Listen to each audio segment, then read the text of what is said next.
Il y a une télécommande, il faut l'allumer avec une télécommande, sinon...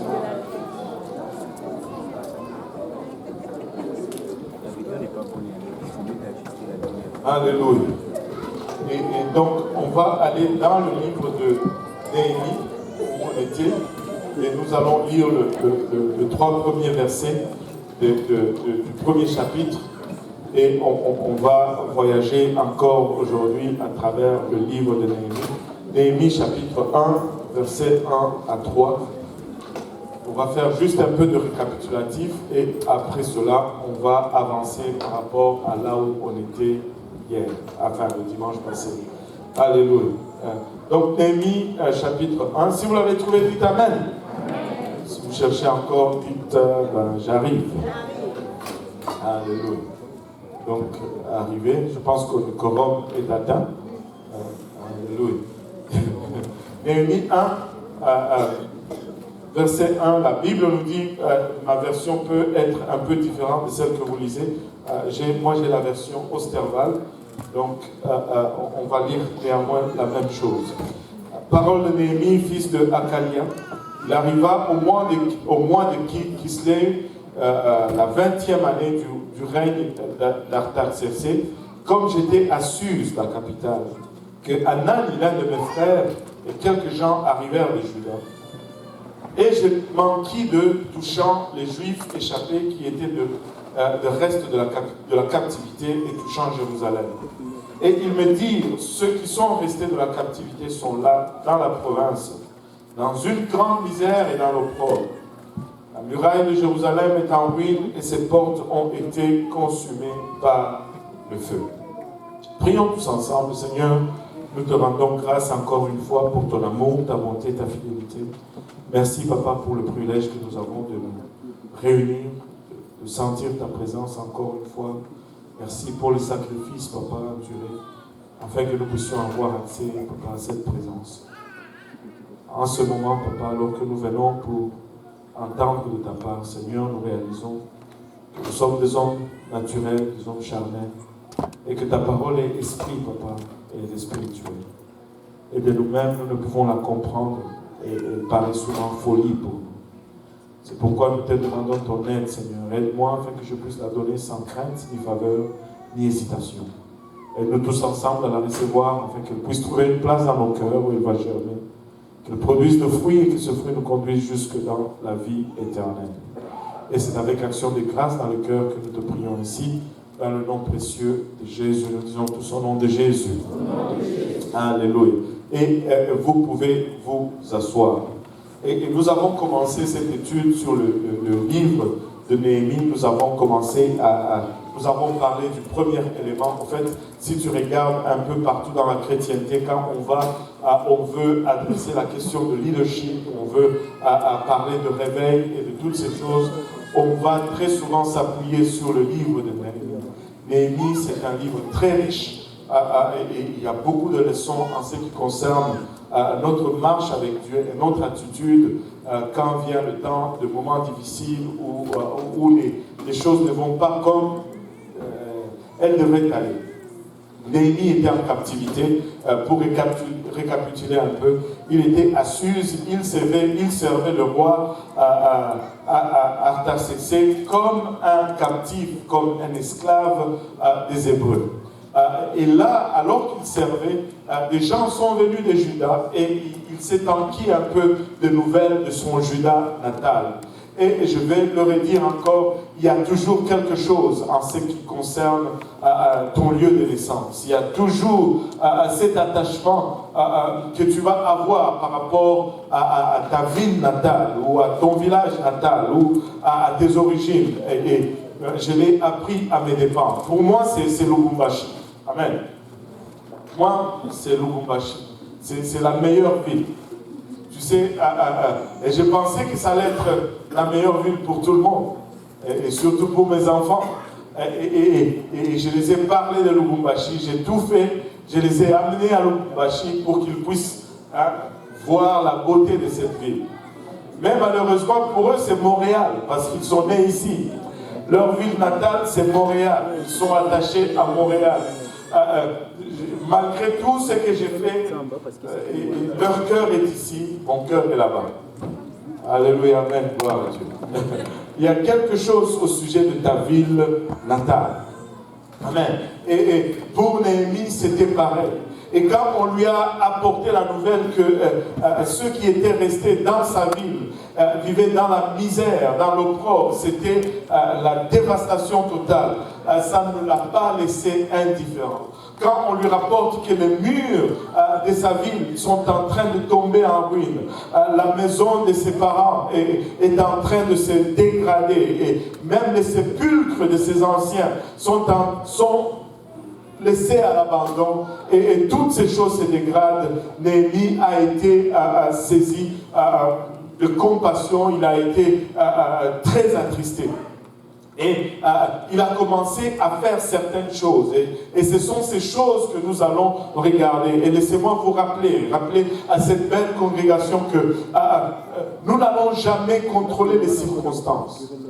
Les troubles viendront toujours. Amen.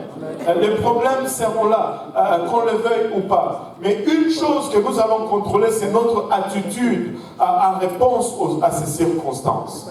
Tu sais, quand... mettons un exemple. Quand tu échoues à un examen, et tu ne devrais pas échouer, amen. Je ne devrais même pas pointer, je devais pointer. Sinon, on risque de m'accuser de l'échec encouru. Quand tu échoues à un examen, et tu peux te dire, c'est la fin du monde, moi je ne suis pas fait pour ces études, j'abandonne, et c'est fini. Ou tu peux te dire, en tout cas, là j'ai échoué, mais il faut que je travaille fort et j'ai une autre opportunité de me rattraper et je ne peux pas manquer cette opportunité. Le choix t'appartient de t'enfoncer dans la négativité ou de t'élever au niveau du défi qui est maintenant devant toi. Je peux raconter un témoignage. Je vais m'utiliser moi-même. Quand j'étais à l'école nationale d'aérotechnique, il y a bien des années, j'ai pris un cours, c'était le cours c'était l'aérodynamique. Et ce cours-là était un mercredi matin. Et moi, je vivais ici seul. Je devais subvenir à tous mes besoins. Et même des fois envoyer un peu d'argent à mes parents au pays. Et donc, je devais travailler pour aller à l'école. Donc je travaillais à la SPCA, je courais après les chats, les chiens dans la ville, et je faisais ces choses. Mais le mardi soir, c'était mon jour de patrouille. Donc, et ton jour de patrouille, tu dois rester à l'appel la nuit.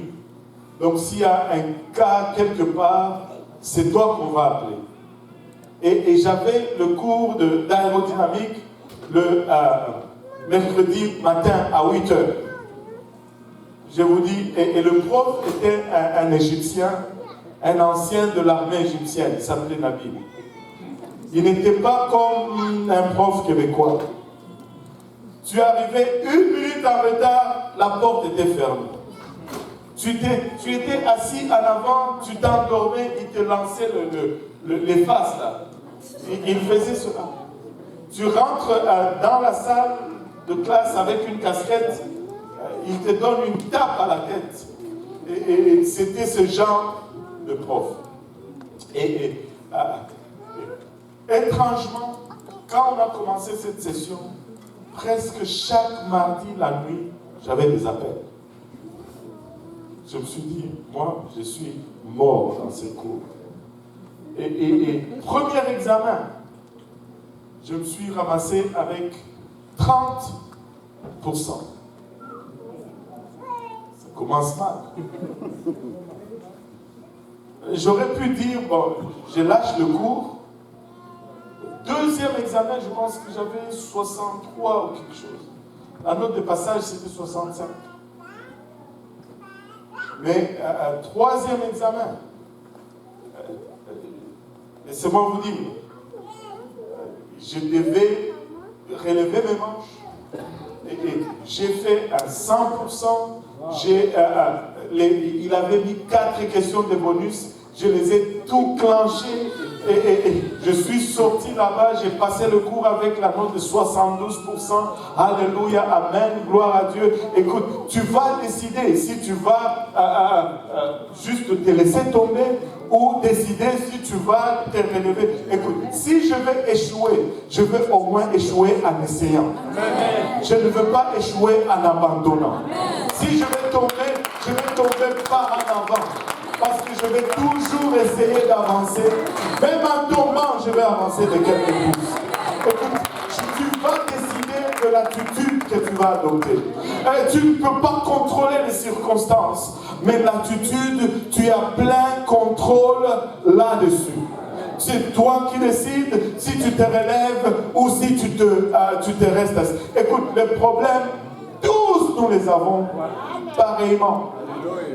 Pareillement. En fait, le Seigneur nous donne même cette promesse dans sa parole que les problèmes qu'il va te donner, ils vont être à ta taille, à ta mesure. Ce ne sont pas mes problèmes, ce sont tes problèmes. Et tes problèmes ne sont pas mes problèmes. Parce que nous sommes faits différemment. Mais il s'assure que même nos problèmes sont ajustés.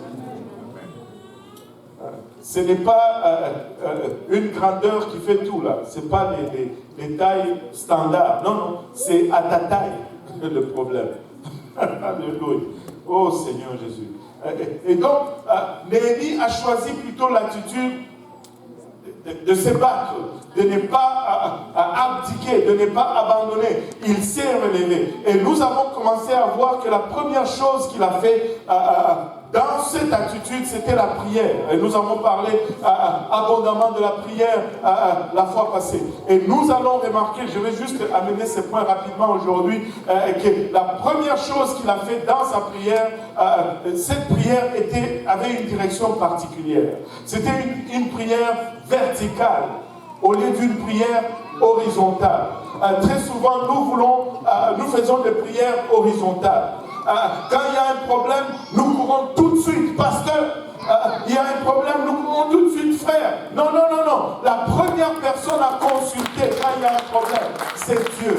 La première place à envoyer les requêtes, c'est vers Dieu. Il a toutes les réponses. Il peut répondre mieux que le pasteur. Il peut répondre mieux que le frère. Et nous devons apprendre à aller d'abord, que tout le monde dise d'abord. D'abord en prière vers Dieu. Ça, c'est la toute première chose qu'il a fait. Et nous avons vu la fois passée comment sa prière était une prière. D'abord, il a commencé à parler à Dieu, mais les premières choses qu'il a commencé à dire à Dieu, ce n'était pas Seigneur, regarde, donne-moi. Non, non, non. Il a commencé d'abord par reconnaître qui Dieu était. C'était une prière qui a commencé par l'adoration. Et nous devons toujours commencer par l'adoration. À ne pas confondre avec la louange. La louange, c'est quand Dieu fait quelque chose, c'est par rapport à ce qu'il fait, mais l'adoration, c'est par rapport à qui il est. Et laissez-moi vous dire, il est toujours. Il est toujours. Il est le même, hier, aujourd'hui et éternellement. Et parce qu'il est ce qu'il est, il est digne de tout honneur, il est digne de toute adoration. Nous pouvons adorer Dieu. Nous n'avons pas besoin qu'il fasse pour que nous l'adorons. Parce qu'il est, et notre adoration est basée sur ce qu'il est. Il est puissant, il est grand. Et le principe est très simple. Est très simple. Et c'est pourquoi très souvent nous n'avons pas réponse à nos prières. Le principe est très simple. Je peux arriver aujourd'hui, je vais chercher quelqu'un. Ok, je vais prendre le frère David par exemple. Il est là. Je lui dis, hey, frère David, donne-moi ton $100. Il va me regarder. Bon, je ne sais pas s'il en a, mais bon, ça c'est. Ce n'est pas la bonne façon. Mais si j'arrive d'abord, je lui dis, oh, moto, dénéni. J'utilise d'abord sa langue favorite.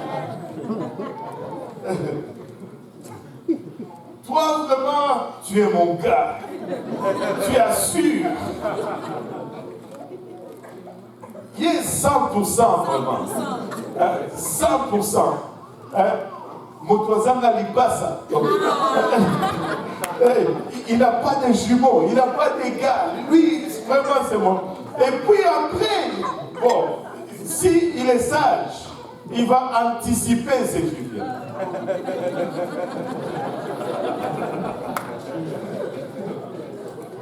Mais nous allons vers Dieu sans adoration. Regarde, si il y a de ces plats que j'aime manger, quand je vais les demander, je vais parler d'abord à ma femme d'une façon. Je ne veux pas juste aller dire, hey, fais-moi les milongues. Non, c'est beaucoup de travail, les milongues. Je vais d'abord lui dire comment elle est belle, comment sa mère a su vraiment enfanter. Elle est unique. C'est vraiment... Et puis, en passant, maman, est-ce que tu ne penses pas qu'on pourrait... L'adoration doit précéder toute chose. Amen. L'adoration doit précéder. Après, tu vas remarquer que la prière de Néhémie était une prière fervente. Après une prière fervente, c'était une prière de repentance. Ce n'était pas une repentance hypocrite, c'était une repentance sincère, une repentance où il se mettait lui-même à la place. Il ne priait pas pour ces pécheurs. Non, il priait pour lui qui avait un problème. C'était une prière d'humilité. Et il était humble dans son approche vis-à-vis de Dieu.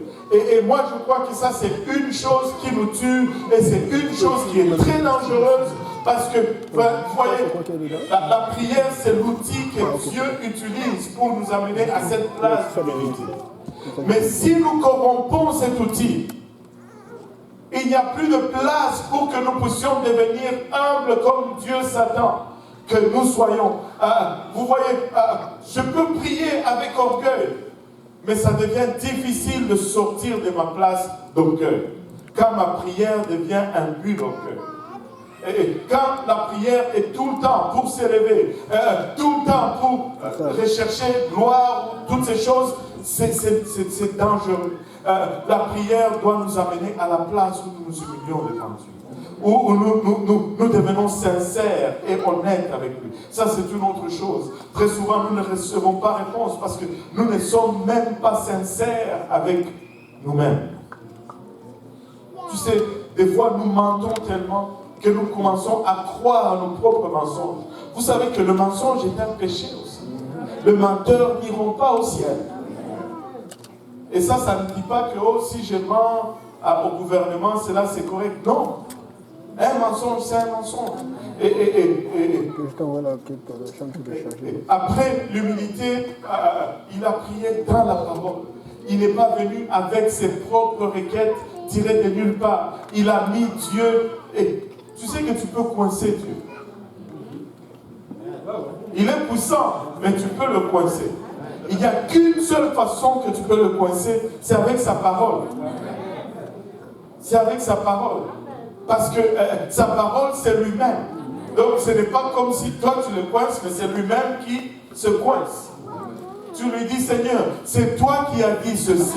C'est toi qui as promis ceci. Je ne fais que répéter ce que tu as dit. Et nous devons apprendre à prier dans la parole. Nous devons apprendre à prier avec la parole. Nous devons apprendre à aller vers lui avec ce qu'il a lui-même déjà signé et approuvé. Alléluia. C'était une prière, la prière de Néhémie était une prière altruiste. C'est-à-dire, premier intérêt, ce n'était pas lui. Le premier bénéficiaire, c'était son peuple. Mais voyez, soyons honnêtes vraiment avec nous-mêmes. Moi, je peux dire ceci. 80% de nos prières dans cette génération aujourd'hui, c'est d'abord pour nos besoins. Si je peux avoir même un Amen. Amen. Alléluia. Et nous sommes très enclins à nous préoccuper pour nous-mêmes. Seigneur, délivre-moi de ceci. Donne-moi ceci. Seigneur, fais ceci. Oh, pour moi, ceci, Seigneur. Non. Nous devons commencer à prier pour les autres. sans que ce soit nécessairement pour notre profit. Tu peux avancer un peu, j'ai presque une slide pour chaque chose, et ces choses, nous les avons vues la fois passée, on va passer rapidement. C'était une prière verticale, reviens un peu sur verticale. Quand il a commencé, la toute première chose, c'est que après avoir entendu, il s'est assis, il a pleuré, il a été dans le deuil pendant plusieurs jours, et il a jeûné. Jeûné. Il a jeûné. Non seulement il a prié, mais il a aussi jeûné. Et nous n'aimons pas les jeûnes. Personne n'aime les jeûnes. En tout cas, moi, je n'aime pas les jeûnes. Et quand quelqu'un dit j'aime les jeûnes, j'ai un peu de difficulté avec sa sincérité. Parce qu'il n'y a absolument rien d'agréable dans le jeûne. Quand tu jeûnes, certains d'entre nous, tu deviens mal commode. C'est difficile d'être à côté de toi quand tu jeûnes. Tu t'énerves facilement. Tout est à fleur de peau. Et quand tu manges, le sourire revient tout de suite. Ça fait du bien manger. Je vous dis, donc ne me dites pas que le jeûne... Et je vais juste passer rapidement là-dessus et dire ceci. Je vais exhorter les jeunes, pas les jeunes en âge, parce que là il y a beaucoup trop de jeunes maintenant. Les jeunes en âge, je vous exhorte à jeûner maintenant. C'est le temps, quand tu es encore jeune, c'est le temps de jeûner. Parce que plus tu avances en âge, plus ça devient difficile de jeûner. Plus tu deviens vieux, plus les longs jeûnes deviennent très difficiles. Pourquoi? Parce que le jeûne sollicite le corps physiquement. Et à un certain âge, certains efforts physiques ne sont plus facilement accomplis. Donc, si tu veux faire tes jeûnes de 10 jours, de 14 jours, de 21 jours, c'est maintenant. Là, tout le monde me regarde. 21 jours, pasteur, tu veux me tuer? Non, tu peux jeûner 21 jours et ne pas mourir. Et certaines choses, tu ne vas le voir que lorsque tu arrives à faire ces genres de jeûnes. Et tu peux jeûner 21 jours sans mourir. J'en connais des gens qui ont jeûné 21 jours et ils ont même l'air plus jeunes que... enfin... Le jeûne va te garder aussi jeune. Alléluia. Et donc, il faut le faire maintenant. C'est maintenant le temps de le faire. Et il est allé devant le Dieu des cieux. Il n'est pas allé à gauche et à droite. Il est allé devant le Dieu des cieux. Je ne dis pas qu'il ne faut pas aller voir les hommes. Néhémie est allé voir un homme après. Mais avant, il faut aller voir Dieu. Amen. Le deuxième slide, une prière d'adoration. Et tu peux voir de 5 à 6, il n'a fait que exalter Dieu. Le slide suivant, c'est toujours dans la prière de Néhémie. C'était une prière fervente, avec insistance, avec persévérance, jour et nuit. Il priait devant Dieu. Jour et nuit, il priait devant Dieu. Laissez-moi vous dire ceci. Il y a de ces prières que Dieu va répondre juste comme ça. Mais il y a d'autres que Dieu va prendre des années et des années avant de répondre. Mais ne te décourage pas, continue de prier. S'il n'a pas répondu aujourd'hui, prie encore. S'il ne répond pas demain, prie encore. S'il ne répond pas, prie encore, et encore, et encore, et encore, jusqu'à ce qu'il va répondre peut-être juste à cause de ton importunance. Continue de le déranger. Continue de frapper à sa porte. Il y a de ces requêtes que je n'ai pas encore vues, mais je continue de le demander. Je continue de prier. Il y a d'autres que Dieu a répondu rapidement. Mais laisse-moi te dire, Dieu ne répond pas à toutes les requêtes de la même façon. Il ne répond pas à toutes les requêtes de la même façon. Alléluia. Donc, persévérance, prière de repentance. Écoute, nous devons... La repentance est clé. J'essaie d'être bref.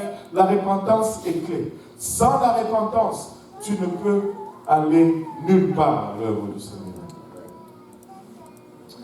Et ta marche avec Dieu va être aussi profonde que ta repentance. Repentance profonde, marche profonde. Et repentance superficielle, marche superficielle. Repentance semblant, marche semblante. Et la repentance, si tu le regardes, c'est pareil dans le Nouveau comme dans l'Ancien Testament. Dans l'Ancien Testament, la repentance est symbolisée par l'autel de sacrifice. Quand tu es entré dans le tabernacle pour s'approcher de Dieu, la première pièce ou la première fourniture, c'était l'autel de sacrifice ou l'autel des holocaustes. C'était un lieu où on égorgeait les animaux qu'on amenait en sacrifice au Seigneur. Et tu peux voir que toutes les autres étapes dans le tabernacle étaient imprégnées de ce qui se faisait à l'autel de sacrifice. Le sang qui était versé sur l'autel de sacrifice se retrouvait sur la cuve des reins, le chandelier, et tout a été sanctifié par le sang qui est provenu de l'autel des holocaustes. Le feu qui allait aller partout venait de nulle part ailleurs si ce n'est de l'autel de l'Holocauste. Tout était imprégné et l'autel de l'Holocauste représente vraiment ton sacrifice.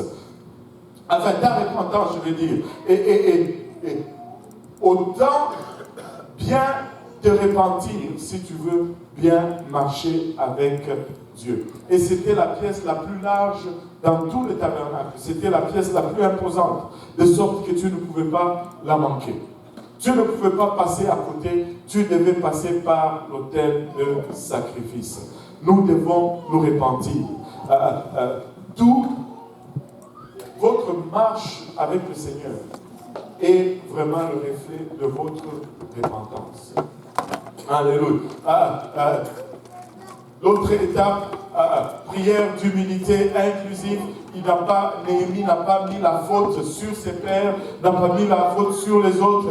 Il dit, car moi-même et la maison de mon père, nous avons péché. Regardez, il dit moi-même et la maison de mon père. Tu sais, si nous arrivons là où Néhémie se trouve, même lorsque nous arrivons là où Néhémie se trouve, on reconnaît que nous aussi on est dedans. Très souvent nous allons dire, la maison de mon père et moi, nous avons péché. Nous allons mettre d'abord les autres, nous allons d'abord condamner les autres avant de nous regarder nous-mêmes. Laissez-moi vous dire ceci. J'ai constaté un fait. Quand on te fait une remarque et que tu réponds avec une raison, tu ne vas jamais changer ton action. Ce que tu justifies, tu ne vas pas le changer. Si tu veux changer, il faut que tu acceptes d'abord la remarque. Il faut que tu possèdes la faute ou l'erreur. Si tu ne le fais pas, tu ne vas pas changer. On peut faire des réunions et des réunions, on peut prêcher jusqu'à ce qu'on se monde. Tu ne vas pas changer. Écoutez, quand je parle à quelqu'un et qu'il commence d'abord par me dire « Oh non, c'est parce que… » Je sais qu'on est là pour une longue soirée. Je vais rentrer tard à la maison. Et au final, tu rentres tard à la maison et rien n'est fait. Si vous revenez demain, vous êtes encore sur le même point. Et si nous sommes honnêtes entre nous, là, bon, je sais qu'il y a des gens qui nous suivent à l'écran, mais si on veut juste être honnête entre nous, la plupart des problèmes que nous allons souffrir, c'est à cause de cela.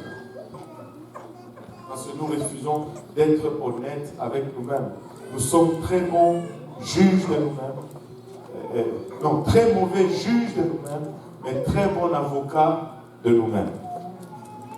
On va juste laisser ça. Une prière d'humilité. Et nous devons aller humblement devant le Seigneur. Et si nous avançons encore dans le slide, prier dans la parole. Prier dans la parole. Vous savez, nous avons tous notre idée du bonheur. Nous avons tous notre idée de ce qui serait bon pour nous. Mais Dieu nous connaît mieux que nous-mêmes. Dieu nous connaît mieux que nous connaissons nous-mêmes. Alors, si nous voulons avoir des résultats, c'est important de commencer à prier avec la parole. Non seulement prier avec la parole, pas prendre la parole et la mettre hors contexte, en fait.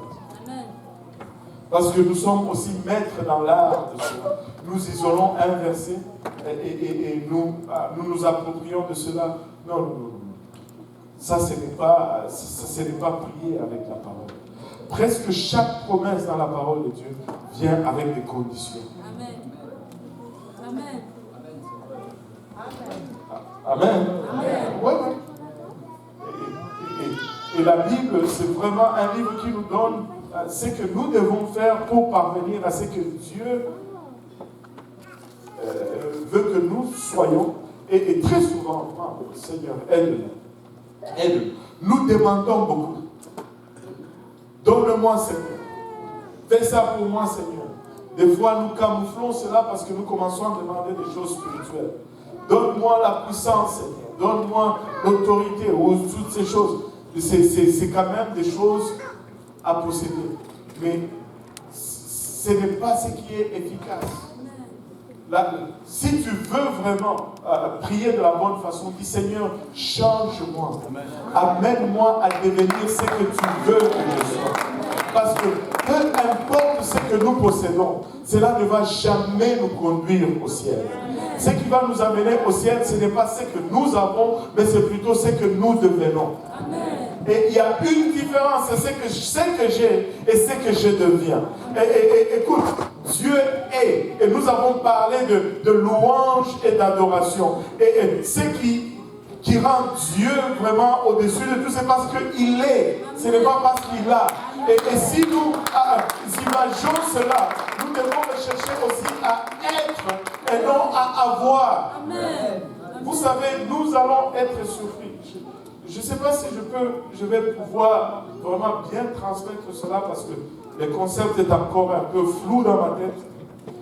Vous savez, les possessions, ce sont des richesses. Et la richesse, c'est fait pour être transformée. Tu accumules des richesses, ce n'est pas juste pour garder la richesse. C'est pour qu'avec cette richesse, tu puisses acquérir des faveurs ou des biens. Si tu ne peux pas convertir ta richesse est inutile. Amen. Amen. Amen. Et les possessions, c'est des richesses accumulées. Mais si tu ne peux pas les convertir, c'est inutile.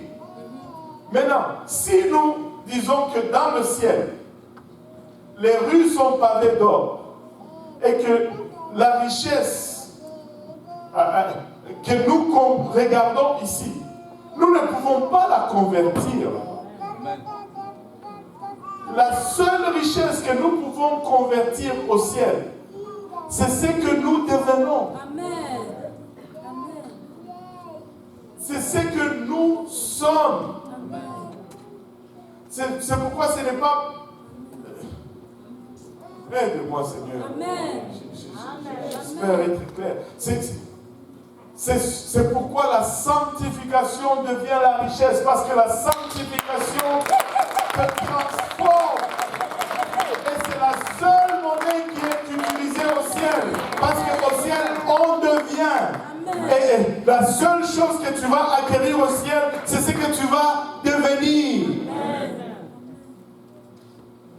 Et retournons un peu à prier dans la parole.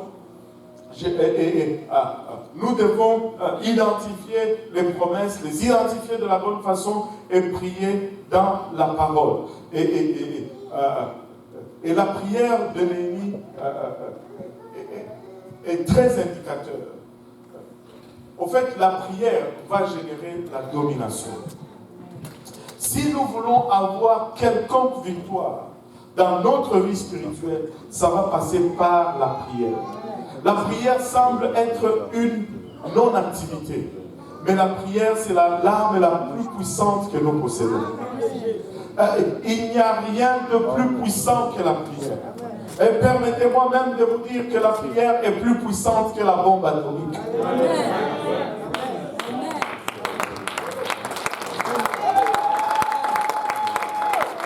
La bombe atomique ne peut pas chasser des démons, mais la prière peut en chasser beaucoup. La bombe atomique ne peut convertir personne, mais la prière peut amener beaucoup à la conversion. Et la prière, c'est l'arme la plus puissante que nous avons. Et ce n'est pas un hasard que la prière est l'arme ou l'activité la plus attaquée par l'ennemi. Tu peux tout faire sauf prier. Tu peux chanter, mettre des cantiques dans la maison. Mais quand ça vient le temps de prier, il y a d'abord le démon de sommeil qui vient. Je ne sais pas s'il y en a qui s'identifient à cela. Le démon de la distraction vient. Enfin, je ne suis pas dans la démonologie, mais je veux juste vous dire ceci, que quand tu commences à prier, c'est là où toutes ces entraves viennent. La prière génère la domination. Marc 3, verset 27 nous dit: personne ne peut entrer dans la maison d'un homme fort et piller son bien s'il n'a auparavant lié cet homme fort, et alors il pillera sa maison. Écoutez, c'est par la prière que nous allons avoir domination sur le territoire que le Seigneur nous donne. C'est par la prière que nous allons avoir domination dans les circonstances que le Seigneur va mettre sur notre chemin. Et avant toute chose, élever sa voix vers son trône et prier à Dieu. Avant toute activité, alléluia, c'est confier d'abord dans le Seigneur. Seigneur, je ne sais pas qu'est-ce qui va arriver, mais je mets tout ça entre tes mains. La prière est efficace, la prière est puissante. S'il y a un peuple qui doit s'adonner et s'exercer à la prière, c'est nous. C'est nous. Regardez, nous devons arriver à cette place où même lorsque tu as juste un simple mot de tête, avant de prendre cette Tylenol ou cette Advil, prie d'abord. Je ne te dis pas ne prends pas le médicament. Je prends le médicament, j'en prends. Mais certains médicaments, je vous dis, il faut faire attention. Hier, j'ai parlé avec quelqu'un qui a une grippe forte. Là. On lui a dit que c'était l'influenza. On lui a donné quelque chose, un antiviral, un produit antiviral. Et elle a commencé à boire cela. Elle dit, mais mon sommeil est bouleversé. Et des fois, je me sens fatigué. Des fois, je me sens... Et elle me dit, finalement, quand elle a pris le truc qu'elle prenait, elle a commencé à lire les effets secondaires. Laissez-moi vous dire, dans les effets secondaires, il y avait, je vais vous donner un peu la liste de mémoire, peut causer des crises d'épilepsie. Laisse-moi avec ma grippe. Mais attends, peut causer des arrêts cardiaques, la dépression, la démence. Laisse-moi avec ma grippe. Tu sais, avant de prendre n'importe quel médicament, prie d'abord. Prie d'abord. Tu ne sais pas même les effets secondaires de ce que tu es en train de prendre. Écoutez, je vais aller chercher ce médicament, je vais garder cela parce que ça fait vraiment une très bonne matière à prédication. Crise épileptique pour la grippe. Je vais rester grippé toute la grippe. J'accepte ma grippe. Mais non, attends, ça ne marche pas. Et c'est par la prière que nous allons avoir domination. C'est par la prière que nous allons accepter notre autorité. C'est par la prière que tout se fait. Et la prière, c'est vraiment la voie par laquelle nous allons voir Dieu faire. Après cela, après la prière, c'est beau prier. Amen. C'est beau prier, n'est-ce pas? Mais après la prière, tu ne restes pas assis. Il y avait une jeune qui étudiait là avant le service, je ne sais pas si elle est là ou elle est sortie, sûrement en train d'étudier. Il dit, prie pour moi, elle disait à pasteur, prie pour moi parce que j'ai un examen pratique demain. Et puis j'ai dit, il faut quand même que tu étudies. Hein. Ouais. Parce que prier c'est bon, Mais il faut que ça soit accompagné avec de l'action. Si tu pries, Seigneur, je vais grossir, tu pries, tu ne manges pas, tu ne vas jamais grossir. Éventuellement, il faut que tu manges. Donc ta prière doit être accompagnée d'action. Néhémie a prié, mais après avoir prié, il a pris des actions. Il a été actif. Je me rappelle quand nous avions commencé à travailler avec le Seigneur ici, on est venu au Seigneur et puis après on a commencé à être impliqué tranquillement dans l'œuvre francophone. On venait chaque vendredi soir avec mon frère et quelques autres, on priait dans la pouponnière sans agenda. Chaque vendredi soir, on venait, des fois on finissait à 1h du matin, des fois on finissait à 3h, 4h du matin, mais on priait seulement. On venait juste pour prier, être avec le Seigneur.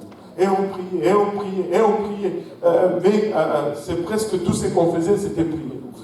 Jusqu'à ce que je parle à un ancien, et il m'a dit ceci, Dieu donné, c'est bien, tu pries, tu es un homme de prière, c'est bien, mais il faut que tu mettes maintenant des jambes à tes prières. J'ai dit, mais c'est quoi mettre des jambes à mes prières? Maintenant, il faut que tu t'élèves, tu commences à agir. Parce que quand tu agis, là tu donnes une place à Dieu où il peut maintenant faire tomber le feu. Tu dois prier. Oui, tu dois prier, mais après tu dois agir. Néhémie a pris quelques actions, reviens un peu, il a pris quelques actions, il s'est présenté devant le roi, et une fois devant le roi, il a saisi l'opportunité lorsque la porte s'est ouverte, et après, quand on lui a donné maintenant cette opportunité, il était très méticuleux. Ce n'était pas quelqu'un qui était là juste par surprise. Il était préparé. Ses demandes étaient bien ordonnées. Pourquoi est-ce que je dis cela? Parce qu'il demande non seulement pour ce qu'il doit faire, mais il demande aussi pour tout ce qu'il peut empêcher ce qu'il est en train d'aller faire. Très souvent, nous allons regarder l'objectif, mais nous oublions de voir les étapes ou les entraves qui vont venir avec le jeu. Parce que nous n'avons pas pris le temps pour étudier notre situation. Mais Néhémie a pris le temps d'étudier sa situation et il a su que si je fais ce mouvement, il y aura tel autre et il faut que je me prépare pour ça, pour ça, pour ça. Et quand il a commencé à donner ses demandes, il avait tout ce qu'il avait besoin sur sa liste. De sorte qu'en partant de là, il avait tout le nécessaire. Et après cela, il est passé au voyage. Maintenant, il s'est présenté devant le roi. On va regarder cela. Donne-nous. Néhémie 2, 1 à 2. Et il arriva au mois de Nissan, la 20e année du roi Artaxerxès, comme le vin était devant lui. Et que je pris le vin et le présentai au roi. Or, devant lui, je n'étais jamais triste. Waouh! Néhémie était un esclave, un captif. C'était un prisonnier de guerre qu'on a pris en Judée, qu'on a amené pour servir au roi. Il avait toutes les raisons d'être triste. Si aujourd'hui, on vous prenait captif, bon, là, je dois peut-être faire attention à ce que je dis. On va juste laisser ça comme ça. Parce que des fois, on peut se retrouver heureux dans certaines situations. Et il faut comprendre que Néhémie, ce n'était pas... Il faisait déjà partir d'une classe noble. Donc, servir dans un palais d'un roi, ce n'était pas... ce n'était pas une réussite, ce n'était pas glorifiant, c'était une sentence ou une conséquence. Ce que je veux dire, c'est ceci. Si on me prenait aujourd'hui captif, moi, et qu'on m'amenait servir à la Maison Blanche, je serais peut-être heureux, parce que je serais à la Maison Blanche. Parce que la condition d'où je sors est peut-être pire que là où je vais. Mais ce n'était pas le cas pour Néhémie. Il avait toutes les raisons d'être triste. Mais la Bible nous dit qu'il était toujours content devant le roi. Il n'était jamais triste. Remarquez le mot jamais triste. Pensez-vous qu'il n'était vraiment pas triste? Non. Il ne montrait jamais ce qu'il y avait en dedans de lui. Quand il faisait son travail, il le faisait avec tout son cœur. Il le faisait avec enthousiasme. Il servait le roi avec un sourire. Écoutez, nous devons arriver à cette place où nous servons le roi de rois avec joie. Nous servons le roi de rois avec enthousiasme, avec sourire. Alléluia.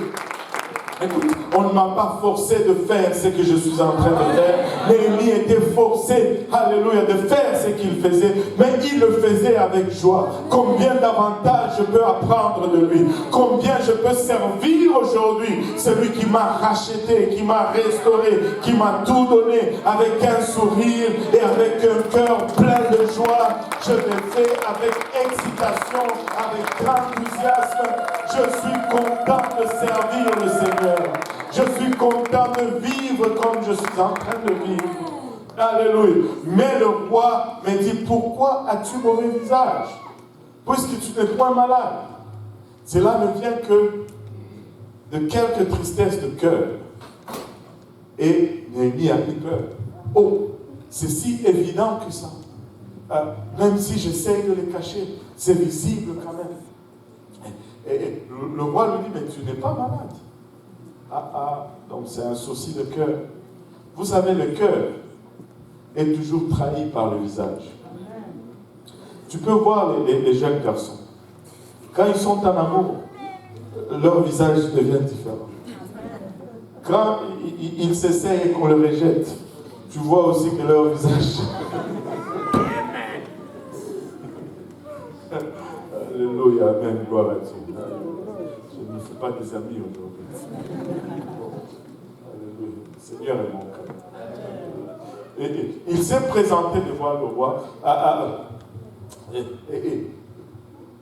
Ce qu'il a fait vraiment, c'est qu'il s'est positionné pour générer une opportunité. Tu sais, ta position va générer des opportunités. C'est pourquoi, après avoir prié, il faut que tu bouges.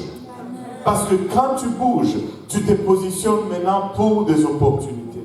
Si tu ne bouges pas, ça va être difficile à avoir des opportunités. Néhémie s'est littéralement positionné pour des opportunités. Regardez ceci. Presque toute opportunité dans la parole de Dieu est accompagnée d'un positionnement. Je change de position, je génère une opportunité. Première référence que je vous donne, c'est Jean 4,4. Jésus devait retourner en Judée. Et la Bible nous dit dans Jean 4,4, or il fallait qu'il passât par la Samarie. Pourquoi la Bible nous dit ceci? Parce que il est passé par la Samarie expressément. Parce que le Juif contournait la Samarie.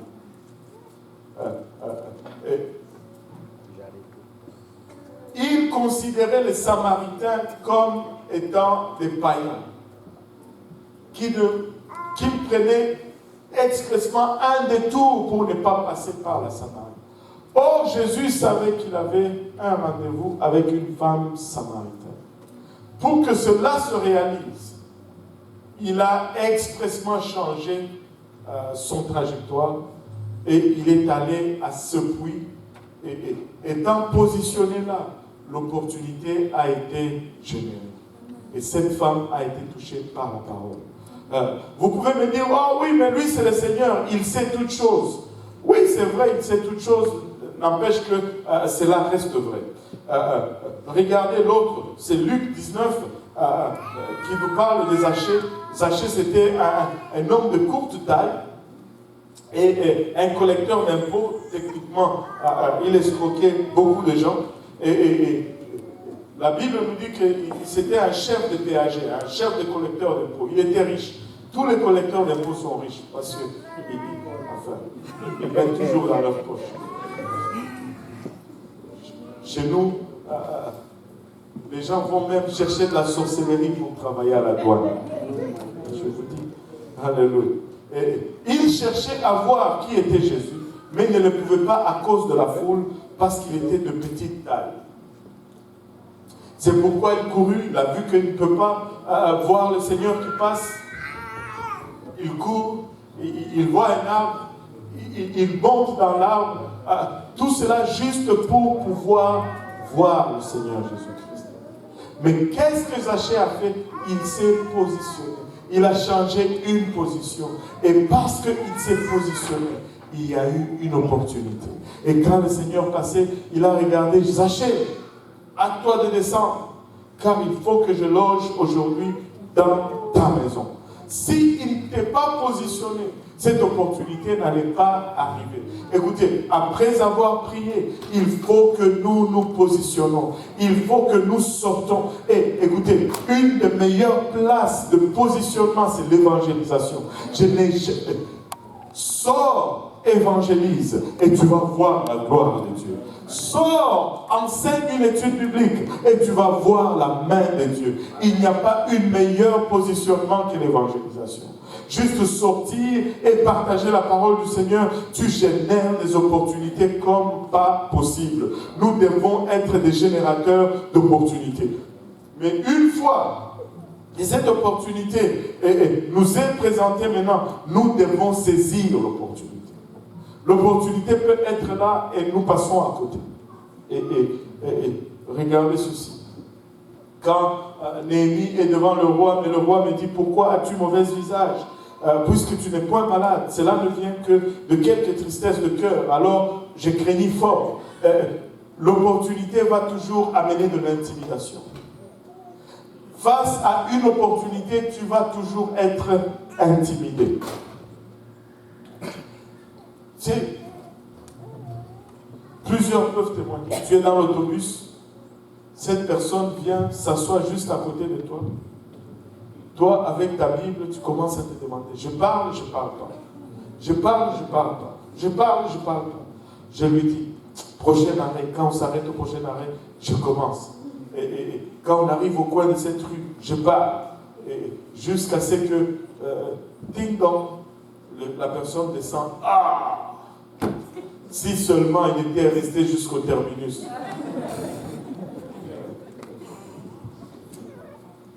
Et ce sont des gens avec qui, tu sais, quand il fallait parler du climat, de la neige, même quand il n'y avait pas de neige dehors, tu parlais. Mais quand maintenant c'est donné la parole de Dieu, il y a de l'intimidation. Il va toujours y avoir de l'intimidation. Mais laissez-moi vous dire ceci. Je n'ai jamais vu quelqu'un aller en prison parce qu'il a partagé l'évangile avec quelqu'un. Enfin, ça existe, pas encore ici. Je n'ai jamais vu quelqu'un aller en prison parce qu'il a invité quelqu'un à l'église. Ça existe, mais pas encore au Canada. Alors que nous avons cette opportunité, jouissons de cela, faisons-le.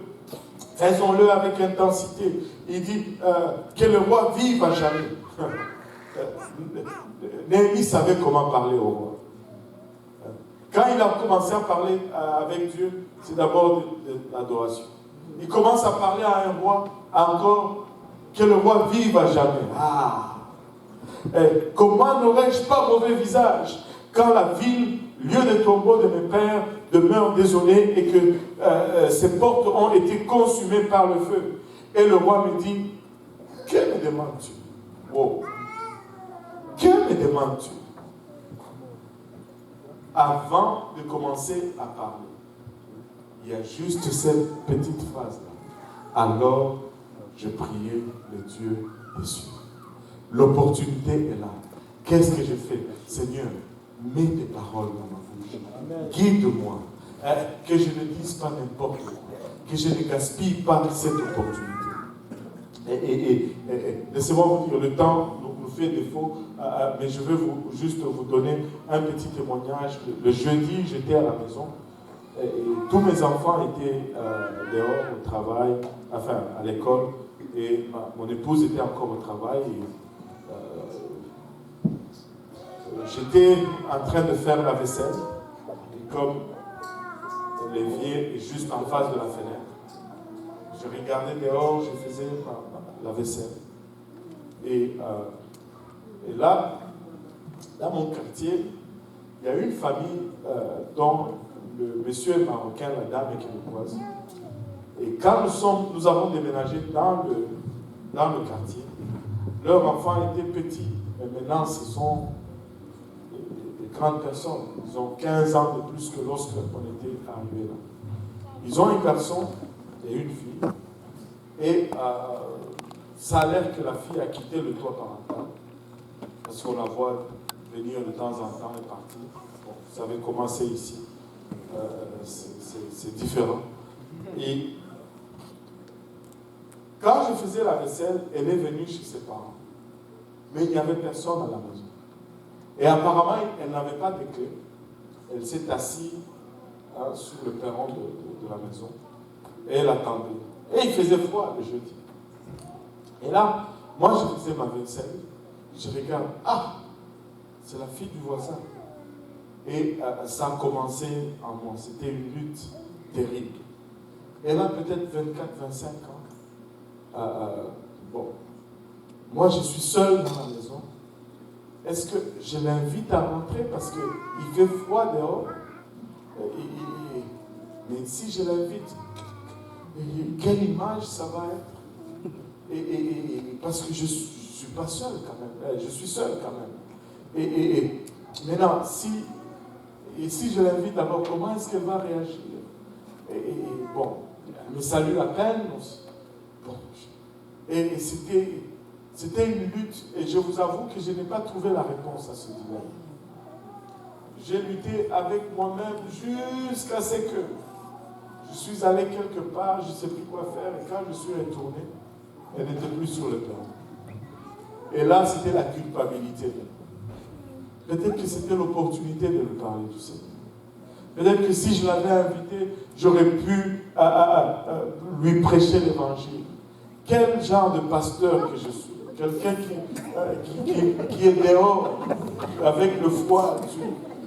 Mais attends, si tu l'avais invité, ça n'allait pas générer d'autres problèmes quand même. C'est une fille et toi tu es un homme seul dans la maison. Je ne sais pas si vous avez la réponse à ce dilemme. Moi, je ne l'ai pas. Est-ce que j'ai bien fait, j'ai mal fait? Je ne sais pas, Dieu me jugera. Mais honnêtement, devant Dieu, l'opportunité était là. Il y avait beaucoup d'intimidation et beaucoup d'appréhension. Je ne sais pas. Je ne sais pas. Chaque fois, avant l'opportunité, parle au Seigneur. C'est sûr que si on était dans un bus, ça allait être différent. Mais là, je ne sais pas. Si on peut se lever tous ensemble. Les gars, Dieu nous appelle à plus en 2020. Vous savez, plusieurs vont utiliser vraiment 2020 pour dire l'année 2020, c'est l'année de vision, 2020, vision parfaite, et toutes ces choses. Et ça m'a traversé la tête, je vous avoue. Mais je n'ai pas senti vraiment la direction du Seigneur. Mais je sais que Dieu me met à cœur quelque chose pour 2020. Et ça va juste être l'année de refocalisation. Où on va juste éliminer les distractions. On va éliminer les intimidations. On va éliminer toutes ces choses. Et l'œuvre de Dieu va être juste plus focusée, plus claire. Si c'est 20-20, vision parfaite, c'est correct. Mais on va juste refocuser. Et on va voir Dieu faire jour après jour, après jour, après jour. J'ai un ressentiment profond que tout ce que nous avons vécu en 2019, tout n'était pas beau, mais tout était correct pour nous préparer à ce que Dieu veut que nous arrivions. J'étais en train de méditer là-dessus. J'ai dit, vous savez, 2019, c'est vraiment la première année où on n'a pas eu de croissance numérique. Peut-être que même qu'on a eu une légère décroissance numérique. C'est la première fois que ça arrive depuis 20 ans. Et je me plaignais devant le Seigneur pour cela. J'ai dit, Seigneur, ça ne marche pas, ce n'est pas comme toutes les autres années. On n'a pas eu de croissance. Le Seigneur m'a dit, vraiment, je pense que vous n'avez pas eu de croissance. Écoutez, honnêtement, si on aligne les situations que nous avons traversées en 2019, ce que le Seigneur m'a fait voir, je pense que même le 1/3 de l'Église ne serait pas ici. Même le 1/3 ne serait pas ici. C'était intense à ce point-là. Mais vous êtes là. Vous savez pourquoi vous êtes là? Parce que nous avons grandi sur le point de vue maturité. L'Église est stable. L'Église est devenue mature. Mais si nous devenons matures et que nous nous assoyons sur notre maturité, nous allons étouffer.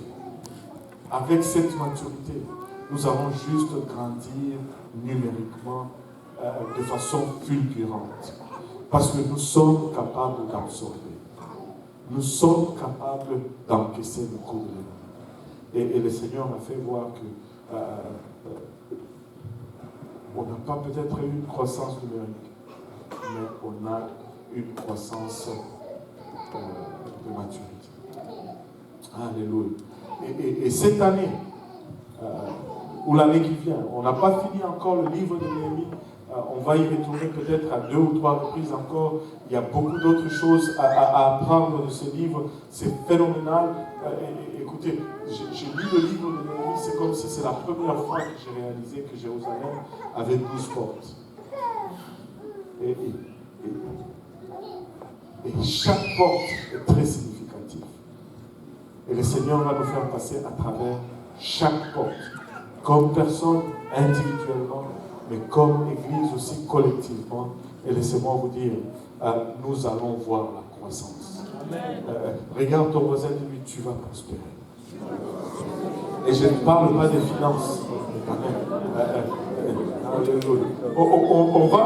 On va se réunir à l'avant et les hommes à ma gauche comme d'habitude, les dames à ma droite, on va parler au Seigneur, on va le remercier pour 2019. On ne va pas se plaindre, on va le remercier. Il a été bon pour nous.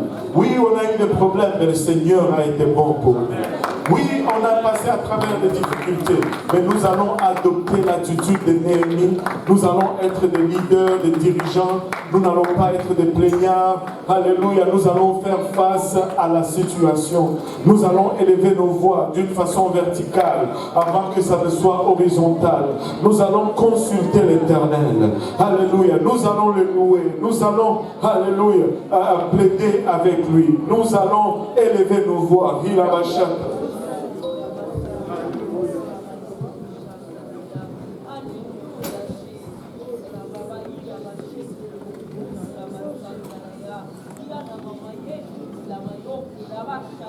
Alléluia. Si nous pouvons élever nos voix vers son trône à cet après-midi, Saint de Dieu, nous n'avons pas beaucoup de temps, mettons les préliminaires de côté, rentrons tout de suite dans la présence du Seigneur.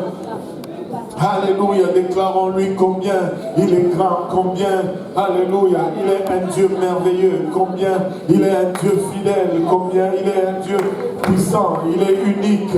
Alléluia. Il y a des gens qui cherchent le Seigneur, il y a des gens qui cherchent le Saint-Esprit. Alléluia, dans cet hôtel. Saint de Dieu, s'il vous plaît. Alléluia.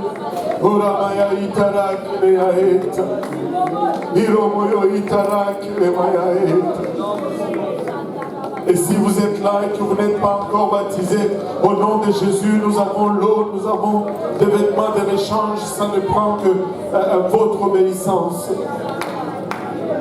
Ça ne prend que votre obéissance. Alléluia. C'est bon de prier comme Néhémie en tant que serviteur.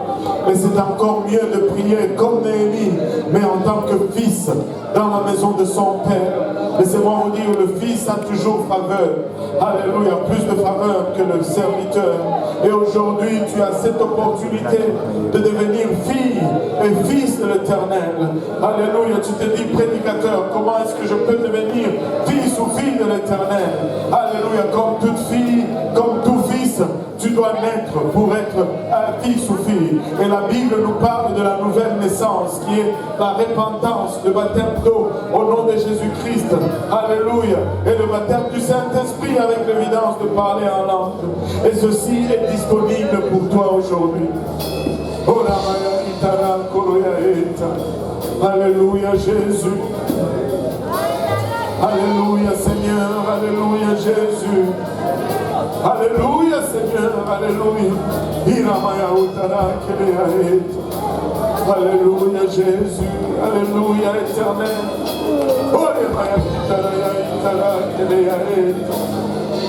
Merci Seigneur Jésus. Merci Seigneur Jésus.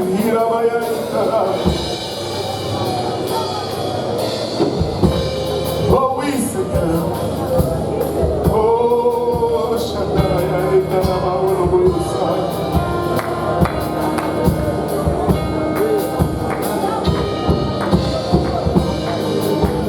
il est un Dieu fidèle, il est un Dieu juste, il est un Dieu fidèle, il est un Dieu juste.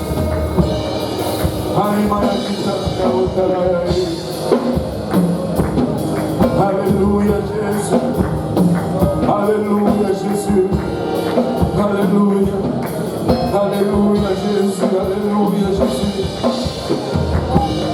Sa main n'est pas courte. Sa main n'est pas courte. Sa main n'est pas du tout courte. Alléluia Seigneur. Alléluia.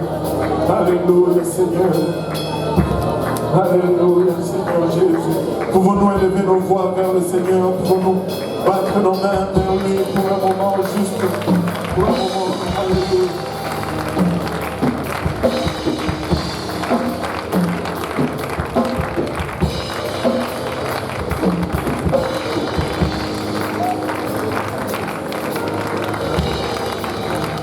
Alléluia Seigneur, alléluia Jésus.